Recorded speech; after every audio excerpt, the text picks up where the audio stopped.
Evet, zaten. evet, bölgeselden ziyade daha yerel. Misal Kırıkkale'de bir günlük bir seminer.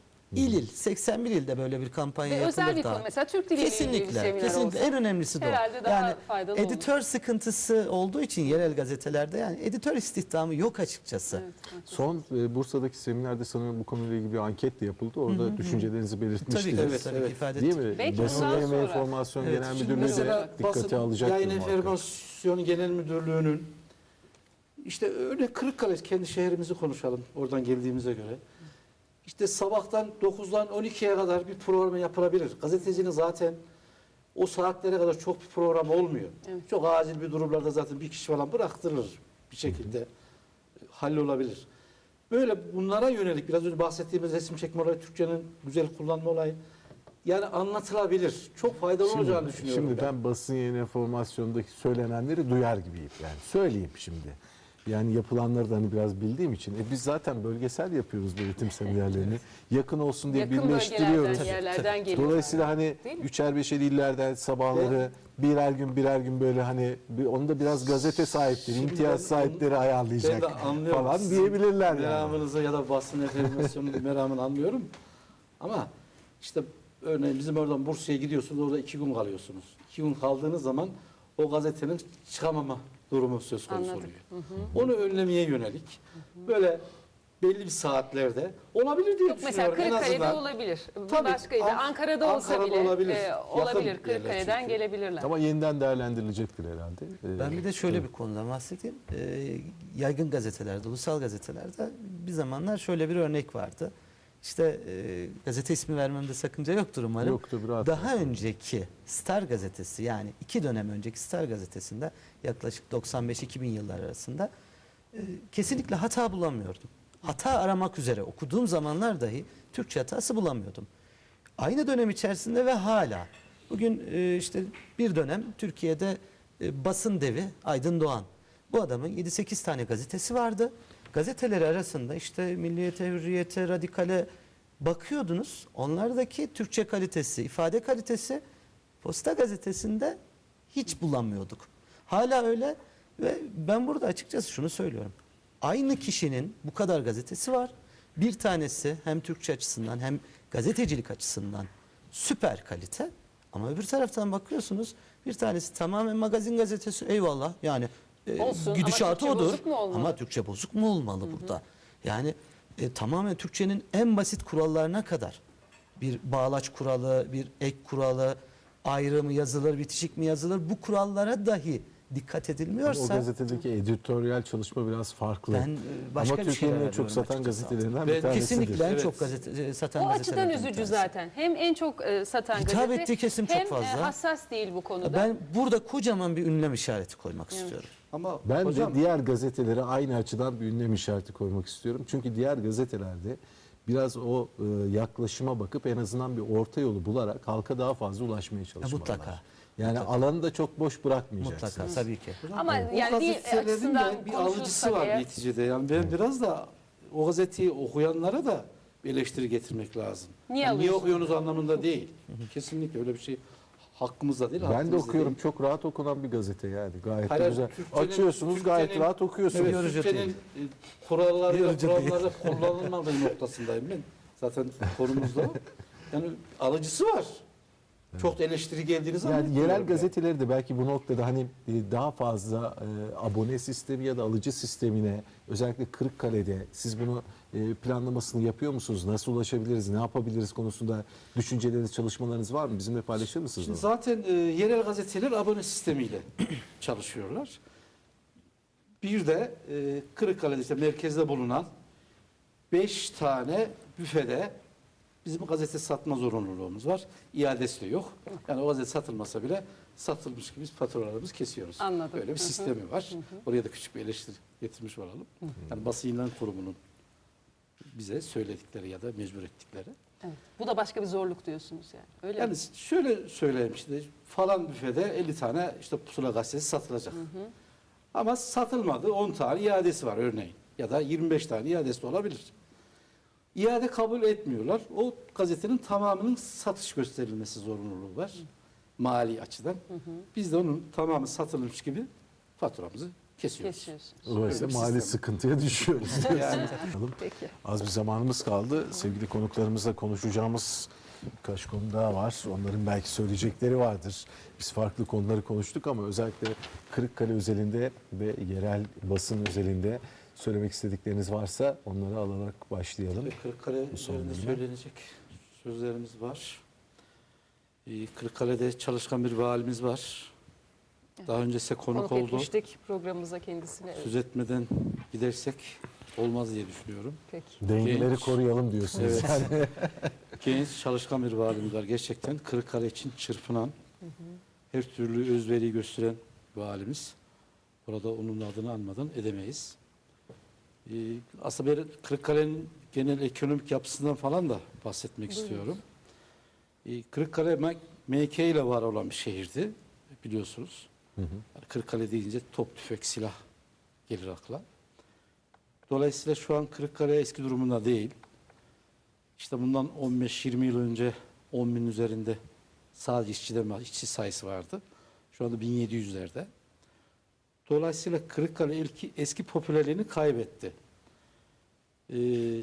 Sadece MK düşünüldüğü için özel sektör de yeteri kadar yer almadı.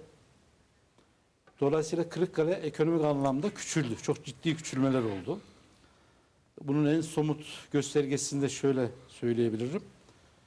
İşte bir önceki 2007 seçimlerinde 4 milletvekilliğimiz varken Evet, şu anda 3 milletvekilliğimiz var. Nüfusta ciddi oranda 100 bine yakın bir düşme söz konusu. Yani Kırıkkale'den bahsederken Evet. bunları geçemeyiz diye düşünüyorum. Yeni özel sektör, işte OSB'de özel sektör kuruluşları gelmeye başladı. O sevindirici. Biraz da bir gazeteciler olarak sıkıştırmanız lazım değil mi efendim? Ne zaman gelecek? Nasıl yani olacak? gazeteciler Neden daha olarak- fazla istihdam yok? Evet. Halkımız hani böyle biraz tabii galeyana Gazeteciler olarak getirmeden şöyle de bir en azından sıkıntımız oluştu. duyurmak lazım. İşte tüpraş olayı vardı Kırıkkale'de. O zaman özelleşmemişti. Dolayısıyla bizim gelirlerimiz vardı tüpraştan ilan anlamında. İşte özelleşince O o da kapı gitti. kapandı. İşte daha önce işte askeri birliklerimiz vardı. Onlar gitti. O kapı kapandı. Neyse Ya özelden almaya çalışırsınız. Ha, Merak etmeyin. belki de Şimdi bir virgül koyalım. gazetecilik ekonomik anlamda işte zor şartlara düşmesinin nedenlerinden bir tanesi de işte öyle özelleşme gibi ya da işte askeri birliklerin gitmesi gibi nedenlere de bağlamamız lazım sadece. Peki bir virgül koyalım, tekrar döneceğim size, bir iki Tabii. cümle daha söz hakkı vereceğiz. Samsun'dan bir değerli gazetecimiz bize ulaşmış. Söyleyecek sözleri olduğunu belirtmiş. Samsun Haber Ekspres gazetesi Yazı yazı işleri işleri müdürü Erol Şeker. Merhaba, hoş geldiniz. Merhaba efendim, iyi günler, iyi yayınlar. Sağ olun. ediyoruz Az efendim. bir zamanımız var. Çok kısa söyleyeceklerinizi hemen alalım. Buyurun. Evet, biraz önce misafirlerinize de hoş geldin diyorum. Gerçekten güzel konulara değiniyorsunuz. Biraz önce yazım hataları, dil açısından bazı konulara değinmiştiniz. O nedenle bağlandım. Şimdi çok güzel bir konuya bahsettiniz, değindiniz. Çünkü burada bir sıkıntı var.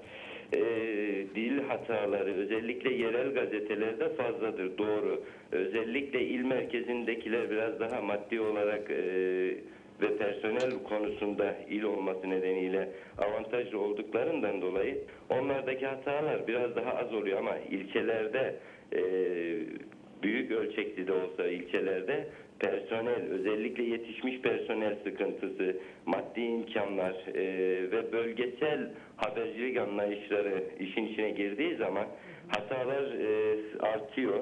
Haddinden fazla da olduğu zamanlar oluyor. Bunun haricinde bir de şimdi personel yetişmediği için bazı gazeteler öyle zamanlar öyle hale geliyor ki bir veya iki kişiyle günlük gazete çıkartmak zorunluluğunda kalıyorlar. Bunlar bölgesel dille anlatımda eklenince şimdi bildiğimiz normal Türkçe içerisinde yükleme, özneye dikkat etmek veya ne kadar dikkat ederseniz edin bazen kelimelerin hani derler ya sağ kulağını sağ elinle tutmak varken sol elle arkadan dolandırıp tutmanın ne anlamı var? Bir bu var. Bir de çok güzel bir yere değindiniz. Uzun cümle yazdık ki hepsini okusunlar. Evet, biz günlerce, aylarca, yıllarca gazeteyi çıkartırız ama sesimizi duyurabilmek için fırsat ararız. İşte TRT Anadolu'nun Sesi programı bizim için büyük bir fırsat. cümleyle değil de biraz daha uzun bizden bahsedilsin heyecanı, sevinci olması nedeniyle bazen biz de yapıyoruz. Manşeti biraz uzun koyuyoruz. Ben bunları Güzel. söylemek için aramıştım. Peki teşekkür ederim. Çok Ama bu teşekkür arada hemen ederiz bir efendim. noktayı belirtelim. Sağ olun. Şimdi tabii pek çok bu editoryal anlamda pek çok sıkıntıdan bahsediyoruz ama artık teknoloji gelişti.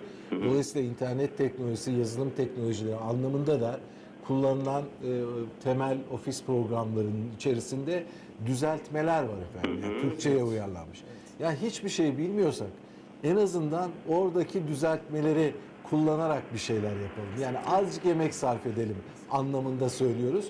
Çünkü yapılan hataların bile orada işte bilgisayar ortamında düzeltme şansı, en azından %90 azaltma şansı var.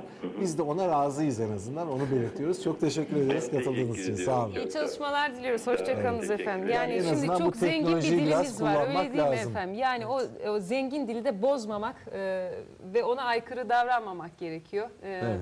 Hassasiyet Yani bir Word göstermemiz programında bir gerekiyor. şey yazdığınız zaman bir kontrol edeceksiniz. Yani kırmızı çizgiler, kontrol yeşil etmeye çizgiler ne yalnız anlama vakit geldiğini ayıracağız. en biliyorsanız- azından. Yalnız uzun Düzeltiriz. cümlelere herhangi bir ikaz işareti gelmiyor. Gelmiyor. Herkes memnun. Geliyor hiç Geliyor, merak geliyor yeşil sadece. çizgi, Geliyor, hayır, yeşil hepsine çizgi gelir. geliyor. Çok uzun cümle uyarısı geliyor. Hepsi Evet. gelir. Yani Biz köşe tek yazarken cümle okuruz. Siz kesinlikle yine kısa onlardan kısa kurunuz da faydalanın. cümleleri. Burada uzun uzun okuruz. Ben bu biz. arada Mehmet Bey'e bir katkıda bulunmak istiyorum Kırıkkale'nin durumu hakkında. Son söz olarak. Kırıkkale'de makine kimyanın durumu ortada. Artık makine kimya eşittir Kırıkkale değil. Ben lise yıllarında hazırladığım küçük bir kitapçık vardı. Ödev amaçlı. Bir şehri yaratan kurum idi ismi. İngilizce olarak hazırladığım bir ödevdi. Ve gerçekten öyle bir kurumdu zamanında ki benim babam hala çalışıyor orada. Makine kimyadan sonra rafinerinin Kırıkkale'ye pek bir katkısı olduğunu söyleyemeyeceğiz. Ne kültürel anlamda ne de ekonomik anlamda. Ancak Kırıkkale'de yeni istihdam alanları veya Kırıkkale'yi yeni bir Kırıkkale yapacak çeşitli alanlar var. Tabii bunların da görülebilmesi gerekiyor. Neler? Bugün yaklaşık 15 bine ulaşan bir üniversite öğrencisi var. Ankara'ya yakın avantaj mı dezavantaj mı bu tartışılacak bir konu. Maalesef Ankara'ya yakın olduğumuz için öğrencilerimizin yarıya yakını Ankara'dan gidiş geliş yapıyor. Kırıkkale'yi hiç görmeden diplomasını alıp gidiyor. Böyle bir sıkıntımız var. Dolayısıyla öğrenciyi Kırıkkale'ye çekebilmek için yapılabilecek birçok çalışma var. Gerek gazetede gerek köşe yazılarında ben zaman zaman bunu belirtiyorum.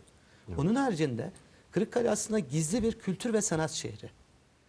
Kırıkkale'de İç Anadolu müzik kültürünün en temel taşları olan Abdalların Keskin ilçemizde merkezidir. Hacı Taşan gibi bir değerimiz var. Neşet Ertaş'ın annesi tarafı oralıdır. Bunun kullanılabilmesi kültürel anlamda, sanat anlamında. Kralların ressamı Rahmi Pehlivanlı Kırıkkale'den çıkmış bir insan.